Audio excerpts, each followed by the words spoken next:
मैं और आप देख रहे हैं आवाज़। इलेक्ट्रॉनिक्स मीडिया में एंकर्स की परफॉर्मेंस जहां उसके प्रोग्राम की कामयाबी की वजह बनती है, वहीं उस चैनल की शोहरत में भी इजाफे का बाइस बनती है। इसीलिए एंकर्स जो है वो अपने अपने जुदागाना अंदाज अपनाते हैं, जो उनकी बाद में पहचान बन जाती है। इसी सिलसिले में मैंने कराची से वीडियो लिंक पर समा न्यूज की एंकर्स किरण नाज को मदऊ किया है, दावत दी है उन्हें कि इस सिलसिले में उनसे हम कुछ सवालात करते हैं। जी किरण नाज, आपको मैं वेलकम करता हूँ अपने प्रोग्राम में। बहुत बहुत शुक्रिया जी। अस्सलाम वालेकुम, कैसे हैं आप? खैरियत से हैं? जनाब बिल्कुल। आपकी एक छोटी सी तस्दीक करना चाहती हूँ मैं आगाज में। मेरी पहचान अल्हम्दुलिल्लाह मैं उस इदारे की बहुत शुक्रगुजार हूँ कि जिसने मुझे नाम दिया, जिसने मुझे पहचान दी कि आज भी मेरे बारे में बात की जाती है तो मुझे समा टीवी के साथ जोड़ा जाता है और मेरे बारे में ये तक कहा जाता रहा है। अब भी लोग कहते हैं कि जब समा की बात की जाती है तो किरण नाज का नाम आता है और जब किरण नाज की बात की जाती है तो समा का नाम आता है। तो मैं हमेशा सारी जिंदगी उस इदारे की मशहूर रहूंगी। अब मैं बोल न्यूज के साथ मुंसलिक हूँ और इस वक्त मैं बोल न्यूज पर प्रोग्राम कर रही हूँ। ओह अच्छा, मेरे इल्म नहीं था, मैं तो अभी तक यही समझ रहा था कि आप समा से ही वाबस्ता हैं। जी, मुझे अभी 3 महीने हुए हैं, मैंने अभी रिसेंटली ज्वाइन किया है बोल न्यूज। अच्छा, बोल भी अच्छा ठीक है, बोल तो मैं ठीक है। अच्छा किरण, आप ये बताएं कि आप हमेशा एहतजाज का जो है मुनफरिद अंदाज अपनाती हैं। ज़ैनब कत्ल केस को जब हमने देखा तो उसमें आप अपनी बेटी को गोद में बिठाकर प्रोग्राम कर रही हैं। इसी तरीके से कराची में बिजली का बुरहान हुआ तो आपने कराची को बिजली दो का शर्ट पहनकर एहतजाज किया, जिसकी वजह से दुनिया भर में आपको शोहरत भी मिली और तनकीद का भी सामना करना पड़ा। आखिर इस अनोखे एहतजाज के अंदाजों की बुनियादी वजह क्या है, ये बताना आप पसंद करेंगे? अच्छा जी, बिल्कुल जरूर बताऊंगी। ज़ैनब कत्ल केस को आपने बताया, अभी इस वक्त मेरी मुहिम चल रही है कराची को बिजली दो। इसके अलावा ये पुलिस के हाथों जो बच्चों के कत्ल हुए हैं, अंधाधुंध फायरिंग की गई, तो उस पर मैंने बुलेट प्रूफ जैकेट पहनकर भी शो किया है। हैरेसमेंट के हवाले से मैंने उस पर भी एहतजाजी मुहिम चलाई, टी शर्ट पहनकर हैरेसमेंट को बंद करो, इस पर भी मुहिम चलाई। बेसिकली इसका रीजन बड़ा ऑब्वियस है। ज़ैनब कत्ल केस, ज़ैनब जो कि मेरे लिए एक बड़ा मेरे दिल के करीब और बड़ा तकलीफ दे चैप्टर है कि जब भी ज़ैनब कत्ल केस की बात होती है तो मैं उसी वक्त में चली जाती हूँ, उसी तकलीफ में चली जाती हूँ। बहरहाल इस तरह के केसेस, ज़ैनब बच्ची के साथ जो हुआ, इस तरह के केसेस पाकिस्तान में कई सारे केसेस हो चुके हैं, लेकिन आप बताइए कि कोई ऐसा केस जो आपको याद हो कि वो वर्ल्ड वाइड उस पर बात की गई हो। लेकिन ज़ैनब कत्ल केस, उस पर जब मैं अपनी बेटी को लेकर बैठी, मैंने इसके ऊपर अपना जमहूरी हक इस्तेमाल करते हुए प्रोटेस्ट रिकॉर्ड करवाया, तो अल्हम्दुलिल्लाह उसका फायदा ये हुआ कि ये सारी दुनिया में इस चीज के ऊपर बात हुई। सारी दुनिया ने इस इशू को टेक अप किया। मेरे उसके बाद, उस केस के बाद तकरीबन 10 दिन तक मुसलसल मुख्तलिफ, मुझे नाम नहीं आते उन चैनल्स के, दुनिया जहान के, मुझे उन कंट्रीज के नाम नहीं मालूम जहां से मेरे पास कॉल्स आई और जिनको मैंने अपनी लैंग्वेज में, कहीं पर उर्दू में, कहीं पर इंग्लिश में इंटरव्यूज दिए, मुझे उन चैनल्स के नाम नहीं पता। तो इसका फायदा, ये मुनफरिद अंदाज में अपने प्रोटेस्ट को रिकॉर्ड करवाने का फायदा ये होता है कि रजिस्टर होती है चीज, क्योंकि तमाम एंकर्स हर टॉपिक पर बैठ के ऑब्वियसली जो टॉपिक होता है उस पर बात कर रहे होते हैं। लेकिन ज़ैनब कत्ल केस जब इतना ज्यादा इस पर बात नहीं हो रही थी, आई मीन जब मैंने ये प्रोटेस्ट रिकॉर्ड करवाया उसके नेक्स्ट डे कसूर में सारी चीजें शुरू हुई, वहां पर लोगों ने प्रोटेस्ट करना शुरू किया, वहां पर एहतजाज हुआ और उसके बाद अल्हम्दुलिल्लाह अल्लाह की मैं बड़ी शुक्रगुजार हूँ कि उसका फायदा ये हुआ कि इतना प्रेशर बिल्ड हो गया, इतना प्रेशर बन गया कि अल्हम्दुलिल्लाह वो, माफ कीजिएगा मैं कुछ गलत अगर लैंग्वेज इस्तेमाल कर दूं, कि वो खबीस पकड़ा भी गया और अल्हम्दुलिल्लाह अपने अंजाम को भी पहुंचा। मैंने उस केस को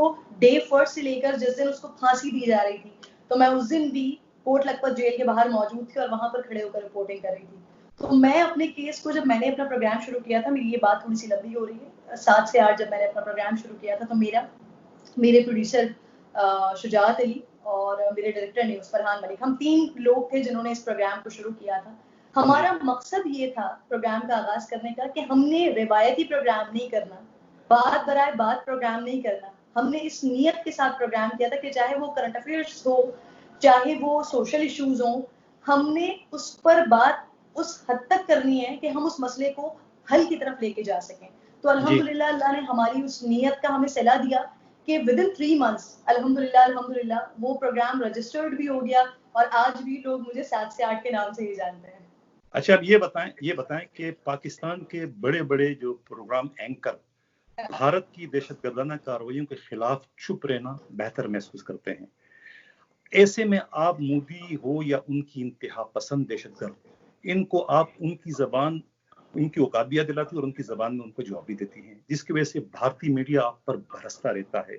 इस पर आप किस तरह एंजॉय करती हैं? पहली बात जो आपने कही कि बड़े बड़े एंकर्स इस पे खामोश रहते हैं, तो मेरा कोई खास इस तरह का एक्सपीरियंस, लेकिन मैंने कभी ये चीज फील नहीं की। या शायद मेरा सोचने का जाविया मुख्तलिफ हो, बाकी एंकर्स के सोचने का जाविया मुख्तलिफ हो, लेकिन जब बात कश्मीर की आती है, जब बात मुसलमानों की आती है, जब बात इंसानियत की आती है और जो कुछ भारत में हो रहा होता है, उस पर मैं खामोश नहीं रह सकती। मतलब मैंने खामोश रहना सीखा ही नहीं है। मैं गलत को गलत ही कहती हूँ और मैं सही को सही कहती हूँ। वो भले से मुझ पर अल्हम्दुलिल्लाह आज तक के करियर में अब तक तो कोई ऐसा नहीं हुआ कि कोई प्रेशर आया हो कहीं से, लेकिन अल्हम्दुलिल्लाह मैंने हमेशा गलत को गलत ही कहा है। तो मैं आपको एक बड़े मजे की बात बताती हूँ कि इंडियन मीडिया इस चीज को, लाइक आपको पता है कि मीडिया दोनों तरफ से, वो चाहे पाकिस्तान में हो चाहे इंडिया में हो, जो चीज दिखती है वो चीज बिकती है। जिस चीज का चर्चा होता है, जिस चीज को लोग पसंद करते हैं, वो चीज बिकती है। तो इंडिया में, मतलब मैं यहाँ पर अपना प्रोग्राम करती हूँ, मेरा प्रोग्राम एक दफा हुआ ऑन एयर, एक 2.5 मिनट का 3 मिनट का इंडिया का क्लिप ऑन एयर हुआ, उसके बाद रिपीट में 1 या 2 दफा जब प्रोग्राम रिपीट हुआ उसमें चल गया, दैट्स इट, इनफ। इंडिया में वुड यू बिलीव के 18 20 मिनट के सेगमेंट्स होते हैं उस 2 मिनट के क्लिप पर। जी। उसके हर चैनल के ऊपर प्रमोशन होती है। वहां के जो रिपोर्टर्स हैं वो मुझे मैसेजेस करके बाकायदा अप्रिशिएट कर रहे होते हैं कि जबरदस्त, बेहतरीन बात की आपने, बड़ी अच्छी बात की, बड़ी जबरदस्त आपने बात की, यहाँ पर लोग आपको बड़ा पसंद करते हैं और बड़ी फैन फॉलोइंग भी है वहां से।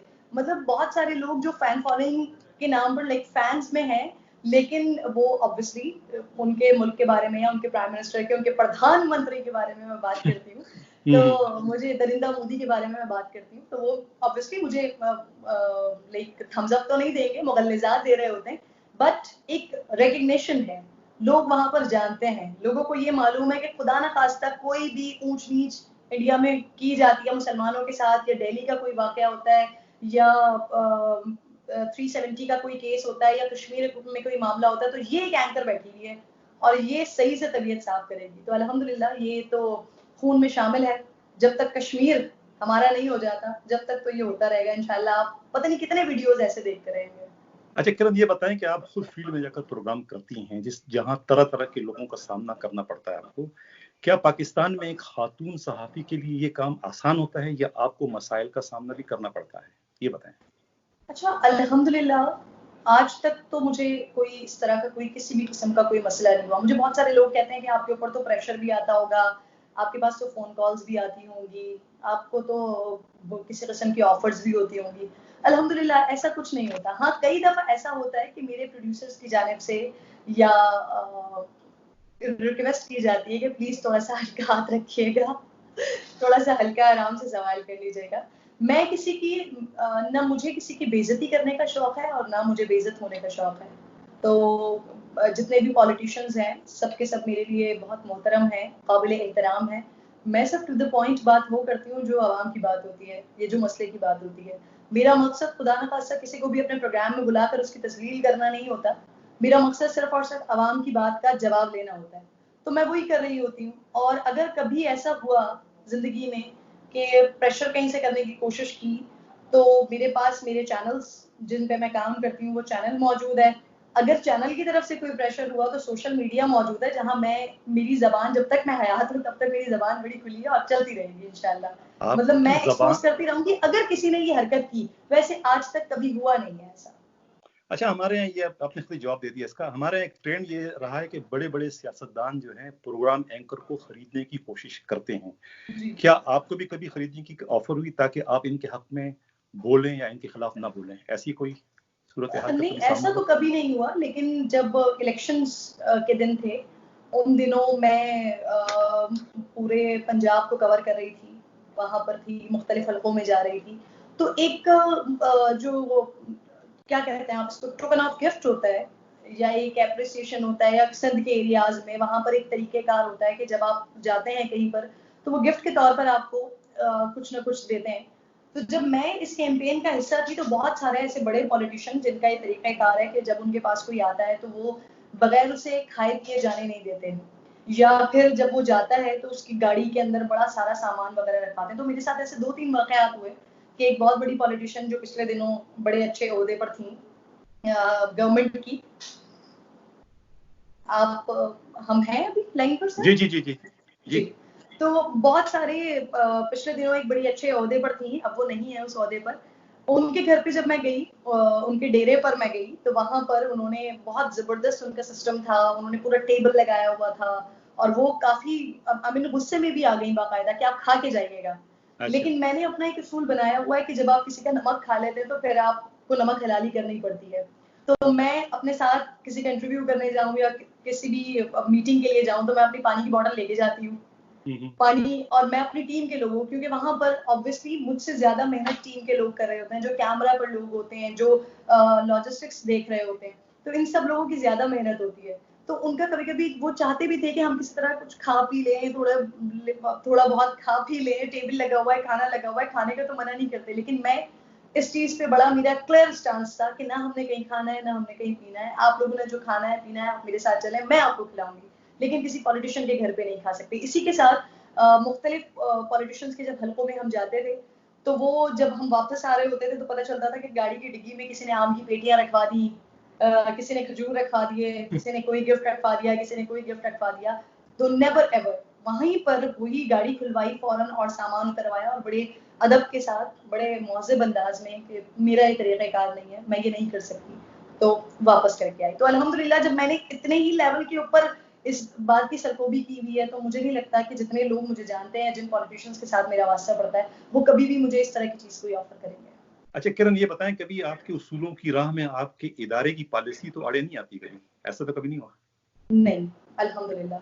इस बात के लिए तो मैं क्योंकि बोल के साथ तो मेरा अभी बहुत थोड़ा सा ही वक्त गुजरा है, 3 महीने, लेकिन उससे पहले मैंने जिंदगी के 10 साल समा टीवी में गुजारे हैं और आज मैं जो भी कुछ हूँ या मेरी जो पहचान है, मेरा जो नाम है, वो मुझे उस इदारे ने दी है। मैं समा टीवी की बहुत बहुत बहुत बहुत शुक्रगुजार हूँ।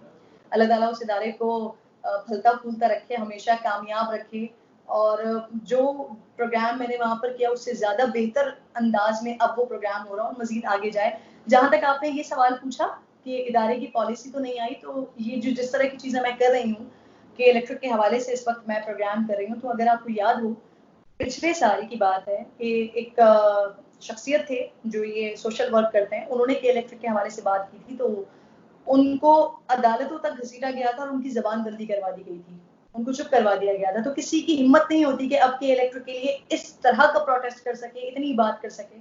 तो मैं अल्हम्दुलिल्लाह पिछले 7 दिन से ये प्रोटेस्ट कर रही हूँ। मेरा चैनल मैं बोल टीवी पे इस वक्त बैठी हुई हूँ और बोल चैनल मुझे अल्हम्दुलिल्लाह हर तरह से सपोर्ट कर रहा है, मतलब वो मेरी इस कैंपेन में मेरे साथ है। तो अल्लाह का लाख लाख शुक्र है, मालिक का बड़ा एहसान है मेरी जात पे कि कहीं पर भी अब तक हर्डल्स नहीं आए हैं। वो शायद उसमें मेरा कोई कमाल नहीं है, इसमें अल्लाह का बड़ा कमाल है कि अल्लाह ताला हर चीज पे इतनी आसानी से और इतनी खूबसूरती से निकाल देता है, माशाल्लाह से इतने अच्छे तरीके से ले जाते हैं कि मुझे कोई परेशानी लगती नहीं है। आपको ये एहसास नहीं हो रहा कि पाकिस्तान में तो खवातीन एंकर्स काफ़ी हैं, लेकिन जो आपका अंदाज है वो सबसे मुनफरिद है, सबसे अलग थलग, इंतहाई बोल्ड अंदाज है। बाज़ औक़ात तो आप इतनी बोल्ड हो जाती हैं कोई मर्द एंकर भी इस तरह की मतलब है कि वो नहीं कर सकता जो आप करती हैं। कभी आपको इसका एहसास हुआ?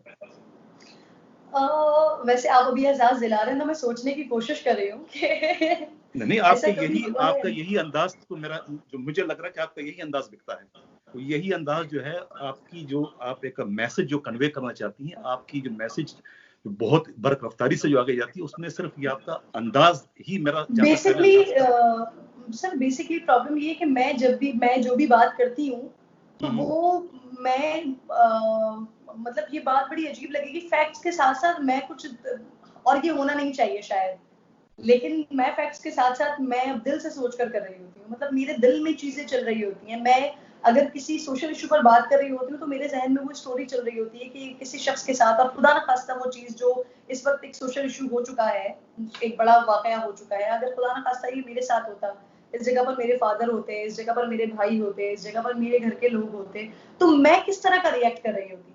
जब मैं इस चीज को अपने ऊपर हावी कर लेती हूँ तो वो फिर मैसेज के थ्रू और वो जबान से इस तरह से निकलता है जिसका आप तस्करा कर रहे हैं। वो फीलिंग आपकी जो है ना, फीलिंग आप जब कन्वे करती है मैसेज, तो फीलिंग उसमें आपकी बिल्कुल नजर आती है। ऐसा लग रहा है कि वो आपके साथ सब कुछ हुआ है। तो वही चीज जो है ना, वही अपील करती है, वही चीज जो है लोगों पे असर भी करती है। मैं अच्छा, बड़ी शुक्रगुजार हूँ, लोगों की भी आप ये जाते शुक्रगुजार हुए हूँ और कुछ आपकी बताएंगे, बड़ी शुक्रगुजार हूँ। हमारे देखने वालों को, सुनने वालों को कुछ पैगाम देना चाहेंगी जाते हुए कुछ? जी, मैं जाते हुए एक छोटा-सा पैगाम और एक सवाल आपने पहले पूछा था, लेकिन उस सवाल का थोड़ा-सा हिस्सा रह गया था, मैं उसको कंप्लीट करना चाह रही हूँ, जो आपने मुझसे पूछा था कि हर्डल्स और परेशानियाँ इस एज़ सच इस तरह की कि डराने-धमकाने वाली सॉरी ये लिफ़ाफ़ों वाली इस तरह की ऑफ़र्स तो नहीं, हाँ, लेकिन डराने-धमकाने वाली चीज़ें होती रही हैं। मैसेजेस आते रहे हैं फ़ोन पर, कई दफ़ा ऐसा हुआ कि कुछ इस तरह के प्रोग्राम्स कर दिए कुछ ऐसे लोगों के लिए जिनका आप जानते हैं कि कराची में होल्ड बहुत था एक वक्त में, उनके लिए प्रोग्राम्स कर दिए तो गाड़ी के पीछे बाइक्स भी लगी हैं, मैसेजेस भी आए हैं, मुझे लोगों की सिक्योरिटी के हवाले से कॉल्स आई हैं कि आपको सिक्योरिटी अपने साथ रखनी चाहिए एंड एवरीथिंग। लेकिन एक चीज़ और जो मैं लोगों को ये मैसेज देना चाहती हूँ कि बहुत सारे प्रोग्राम्स ऐसे हुए हैं, एक छोटा-सा वाकया जो मैं आपको सुनाना चाहती हूँ। जी। एक हम छोटी सी स्क्रीन पर जैसे मेरा ये फ्रेम आ रहा है आपके सामने, इस तरह से हम बाहर खड़े हुए होते हैं और हम ये छोटी सी स्क्रीन के ऊपर एक छोटा सा फ्रेम आ रहा होता है, लेकिन उस फ्रेम बनाने के पीछे समटाइम आउटडोर जब आप होते हैं तो बहुत मेहनत होती है। एक जी। जी। वाकया है जो मुझे बड़ा याद रहता है और मैं उस पर घूम जाती हूँ, हिल जाती हूँ कि वो मैंने कैसे किया था, बट मैंने किया था। टंकी ग्राउंड में कराची में जलसा हो रहा था, जी। वहाँ पर बड़ा रश था, लोग थे काफ़ी। अब हमें एक ऐसा फ्रेम चाहिए था कि जहाँ से टॉप फ्रेम पर मैं खड़ी हुई हूँ और सारा पीछे क्राउड नज़र आ रहा हो। तो मैंने अपनी टीम से डिस्कस किया, मैंने कहा सामने एक बिल्डिंग है, इस बिल्डिंग के ऊपर चलते हैं, वहाँ से खड़े होके फ्रेम बनाएँगे। टीम ने कहा ठीक है फाइन चलते हैं वहाँ पर। कैमरामैन्स और बाकी लोग वहाँ पर पहुँच गए। अब वहाँ पर गए उसके बाद फ्रेम वगैरह बन गया। फ्रेम बन गया तो उन्होंने मुझे बुलाया। अब जब फ्रेम बन गया तो मेरे कैमरामैन की मुझे कॉल आई, उन्होंने कहा फ्रेम हमने बना लिया है, लेकिन आप ये बताएं कि आप आ जाएंगी ऊपर, कोई मसला तो नहीं होगा? मैंने कहा नहीं, मैंने खुद ही तो कहा है और इसमें क्या मसला है, आ जाऊंगी ऊपर, मैं चली जाती हूँ। जब मैं वहां पर गई तो वहां पर जाके मैंने देखा वो जो फ्लोर था ऊपर वाला टॉप फ्लोर, वहां पर जाने के लिए कोई सीढ़ियां नहीं थी। वो बीच में से एक छोटा सा होल खुला हुआ था, जी। जी। जिसमें से पहले एक टूटे हुए टेबल, टेबल के बाद एक टूटी हुई सीढ़ी, सीढ़ी के ऊपर स्टूल और इस तरह की 4-5 चीजें लगाकर ऊपर जाने का रास्ता था। तो वहां से आई डोंट नो किस तरह से मैं वहां पर चढ़ी हूँ और नीचे एक सीढ़ी वो टूटी हुई, बड़ी मुश्किल से हम ऊपर चढ़े और अल्हम्दुलिल्लाह बड़ा अच्छा वो फ्रेम बन गया था, लेकिन उसके पीछे टीम की और मेरी बड़ी मेहनत थी। लाइक अगर थोड़े से भी पाँव आगे पीछे होता तो मैं गिर सकती थी, कुछ भी हो सकता था। बट लोगों के लिए एक छोटा सा मैसेज ये है कि मुझे तो अल्हम्दुलिल्लाह बहुत लोग अप्रिशिएट करते हैं, बहुत लोग अप्रिशिएट करते हैं, काम को अप्रिशिएट करते हैं और मुझे अच्छा लगता है कि जब तनकीद भी करते हैं, क्योंकि तनकीद को मैं इसलिए पॉजिटिव वे में लेती हूँ कि उनकी तनकीद की वजह से, लोगों की तनकीद की वजह से मुझे सीखने को मिलता है। मुझे पता चलता है कि अच्छा इस एंगल से भी सोचा जा सकता था, उस एंगल से भी सोचा जा सकता था। तो लोगों के लिए यही मैसेज है कि बाकी लोगों को भी अप्रिशिएट किया करें और न सिर्फ अप्रिशिएट किया करें बल्कि मुझे आपको जहाँ लगे कि मैं कुछ ट्रैक आउट हो रही हूँ या आपके मतलब की बात नहीं कर रही हूँ, तो आप ज़रूर मुझ पे तनकीद करें ताकि मुझे सीखने का मौका मिल सके। अच्छा, एक आखिरी सवाल, जब हमारी बिरादरी मीडिया के साथ जो हो रहा है इस वक्त, चैनल बंद हो रहे हैं, अखबार बंद हो रहे हैं, इस पर क्या आप एक हुकूमत से क्या अपील करेंगे, क्या कहना चाहती हैं इस पर? मैं हुकूमत से यही अपील करूंगी कि 1 करोड़ नौकरियों की आपने बात की थी, मैं भी उन लोगों में शामिल थी कि जब खान साहब की हुकूमत का सिलसिला हो रहा था, इलेक्शंस की बातें हो रही थी, उनके जो दावे थे, उनके जो वादे थे, क्योंकि मैं एक मुहिब वतन पाकिस्तानी हूँ, मुझे अपनी मिट्टी से बड़ी मोहब्बत है। मुझे कई दफ़ा ऑफर्स हुई, लोग मुझे कहते हैं कि आप इमिग्रेशन करवा लें, आप चली जाएं या आप बाहर की नेशनैलिटी ले लें, और मेरे पास अल्हम्दुलिल्लाह ये अपॉर्चुनिटी मौजूद है। लेकिन मैं समझती हूँ कि मैं पाकिस्तान छोड़ के कभी भी, मेरा करियर आज है, कल होता है, नहीं होता, लेकिन मैं अपनी मिट्टी छोड़ के नहीं जा सकती, कभी भी नहीं जा सकती। मुझे इस मिट्टी से मोहब्बत है। तो इस मिट्टी की मोहब्बत की वजह से ही जब खान साहब की बातें होती थी, जो वो दावे करते थे, करप्शन से पाक मुल्क की बात करते थे, रियासत मदीना की बात करते थे, नौकरियों की लोगों की बात करते थे, बेरोजगारी को खत्म करने की बात करते थे, तो बड़ा दिल को सुकून मिलता था कि कोई ऐसा शख्स आ रहा है इस मुल्क पर हुकूमत करने के लिए जो आवाम के लिए आ रहा है। लेकिन आते ही विद इन 2 ईयर्स जो कुछ है वो आपके भी सामने है, मेरे भी सामने, आवाम के भी सामने। तो खान साहब से सिर्फ यही अपील है कि अगर आप अपना वो 1 करोड़ नौकरियों वाला जो आपका एक मंशूर का हिस्सा भी आप कह लीजिए, कि आपका एक आइडिया था कि आपने 1 करोड़ नौकरियां लोगों को देनी है, 50 लाख घर बना के देने, अगर आप वो नहीं दे पा रहे हैं तो कम से कम जिन लोगों के पास नौकरियां हैं उनको छीने तो नहीं, लोगों को बेरोजगार तो ना करें। क्या आपने उस वक्त, अगर यही गवर्नमेंट जो इससे पहले की गवर्नमेंट थी जिनके ऊपर आप इतनी तनकीद करते हैं, उनके ऊपर उस वक्त तनकीद होती थी, आपके हक में अगर बातें होती थी, अगर उस वक्त चैनल्स बंद कर दिए जाते तो शायद आज आपकी हुकूमत नहीं होती। इसमें मुझे ये बात कहने में कोई शर्मिंदगी नहीं है कि खान साहब की हुकूमत में बहुत बड़ा किरदार मीडिया का अपना भी है, मीडिया का अपना किरदार भी है। मैं बसादे खुद जब खान साहब ने इलेक्शन विन किया था, तो मैं इलेक्शन ट्रांसमिशन कर रही थी, लीड कर रही थी उसको, तो मैंने बड़ी खुशी के साथ और बड़े जोश के साथ इस खबर को अनाउंस किया था कि खान साहब इलेक्शन जीत गए हैं, पाकिस्तान में तब्दीली आ गई है। लेकिन आज मैं, मुझ समेत जितने भी पाकिस्तानी हैं, वो सबके सब मायूस हैं। सिर्फ हुकूमत ही है जो ये ढिंडोरा पीट रही है कि जी खान साहब बेहतरीन अंदाज में काम कर रहे हैं, लेकिन बाकी तमाम लोग मायूस हो रहे हैं। तो लोगों को मजीद मायूसी से बचाएं और जो कुछ आपने कहा था उस पर अमल करें। अच्छा किरण, हमने चूंकि प्रोग्राम की शुरुआत जो है ये एंकर से की थी, तो ये एंकर्स के लिए कुछ कहेंगे आप? जो मसलियत पसंद हमारे बड़े बड़े एंकर हैं जो बहुत सारे हकाइक को या बहुत सारी चीजों को देख के आंखें बंद कर लेते हैं, उनके बारे में उनको कोई पैगाम देंगे आप? मैं समझती हूँ कि मेरा कद नहीं है इतना बड़ा कि मैं उन तमाम सीनियर्स के बारे में कुछ बात कर सकूं, क्योंकि वो लोग हैं जिन एंकर्स के बारे में, जिन एंकर्स की तरफ आप इशारा कर रहे हैं, वो लोग हैं कि जिन्होंने, जब हमें टीवी के चैनल्स चेंज करना नहीं आते थे, वो उस वक्त से सहाफत कर रहे हैं, वो उस वक्त से एंकरिंग कर रहे हैं। तो मैंने आपको उस पर आगाज में भी ये बात कही थी कि उनका सोचने का अंदाज मुख्तलिफ हो सकता है। हम जो नए एंकर्स हैं, हमारा सोचने का अंदाज मुख्तलिफ हो सकता है, लेकिन मैं अपना कद नहीं समझती इतना बड़ा कि मैं अपने सीनियर्स के ऊपर सवाल उठा सकूं या मैं उनके बारे में ये कह सकूं। लेकिन हाँ, एक पाकिस्तानी होने के नाते मैं समझती हूँ कि जो भी इस पेशे से वाबस्ता है, क्योंकि मैंने आपको आगाज में बताया कि मैं अपने पेशे के साथ इबादत की तरह मुंसलिक हूँ, तो मैं बस यही समझती हूँ कि जितने बाकी लोग हैं जिनको अल्लाह ने इज्जत दी हुई है, मनसब दिया हुआ है, कि वो लोगों के लिए बात कर सकते हैं। हकाइक को मस्त करने के बजाय हकाइक के साथ काम करें तो अल्लाह ने जितनी इज्जत दी हुई है, इंशाअल्लाह ताला मजीद अल्लाह ताला इज्जत में इजाफा करेगा। किरण नाज, बहुत बहुत शुक्रिया टाइम देने का। इंशाल्लाह आपसे कभी बात होती रहेगी। इसके साथ ही इजाजत, अल्लाह हाफिज। अल्लाह हाफिज, थैंक यू।